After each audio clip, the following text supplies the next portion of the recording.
ผู้สมัครหับเลือกตั้งสมาชิกสภาแห่งชาติเขต15ประจำแขวงแก่ประสักลงเคลื่อนไหวโฆษณาหาเสียงและเสนอตัวผู้มีสิทธิ์เลือกตั้งที่บ้านเซตโคดเมืองปากซองในตอนเสาร์ของวันที่10กุมภาพันธ์2026นี้ที่วัดบ้านเซตโคดเมืองปากซองผู้สมัครหับเลือกตั้งสมาชิกสภาแห่งชาติสุดที่10เพื่อโฆษณาหาเสียงและเสนอตัวอย่างเป็นทางการลงเคลื่อนไหวในครั้งนี้เป็นจุดที่1มีจำนวน10ฐานยิ่ง2ฐานนำโดยฐานแก้วรัตนศรีหาวงศ์คณะประจำภาคแขวงรองประธานสภาประชาชนแขวงแก่ประสักผู้สมัครหมายเลข4โดยการให้เกียรติต้อนรับของคณะนำของเมืองคณะภาคหากฐานกลุ่มบ้านพร้อมด้วยอำนาจการปกครองบ้านตลอดฮอดพ่อแม่ประชาชนภายในบ้านและบ้านอ้อมข้างเขาร่วมต้อนรับอย่างหลวงหลายการพบปะผู้มีสิทธิ์เลือกตั้งครั้งนี้ได้มีการผ่านประวัติย่อของผู้สมัครแต่ละฐานต่อมาคณะผู้สมัครก็ได้เสนอตัวผู้มีสิทธิ์บนบัตรเลือกตั้งพร้อมทั้งแสดงวิสัยทัศน์ของตนในการรับใช้ประชาชนถ้าได้รับการเลือกตั้งเป็นสมาชิกสภาแห่งชาติสุดที่10อีกด้วย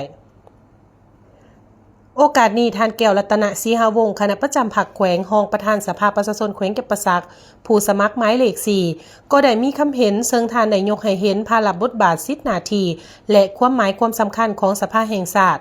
การเลือกตั้งสมาชิกสภาแห่งชาติและสมาชิกสภาประชาชนแขวงก็เพื่อปรับปรุงกลไกการบริหารรัฐให้กลายเป็นอำนาจของประชาชนโดยประชาชนและเพื่อผลประโยชน์สูงสุดของประชาชนอย่างแท้จริงเพื่อก้าวไปสู่การเปลี่ยนแปลงและการพัฒนาดีขึ้นเพื่อสร้างตั้งระบบอำนาจรัฐที่เข้มแข็งและโปร่งใสที่รับใช้ชาติและรับใช้ประชาชนอย่างสุขกกสุขปาย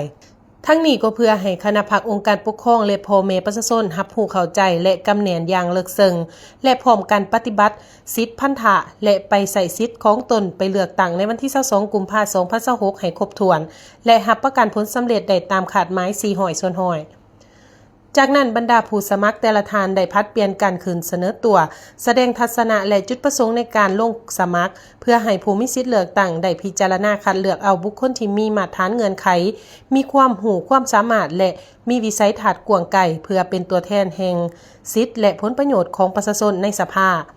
สำหรับตอนบ่ายของวันเดียวกันนี้คณะผู้สมัครสมาชิกสภาแห่งชาติเขตเลือกตั้งที่15แขวงแก่ประสักคณะที่1ยังจะสืบต่อลงเคลื่อนไหวโฆษณาหาเสียงและเสนอตัวผู้มีสิทธิ์เลือกตั้งที่บ้านกองตูนอีกด้วย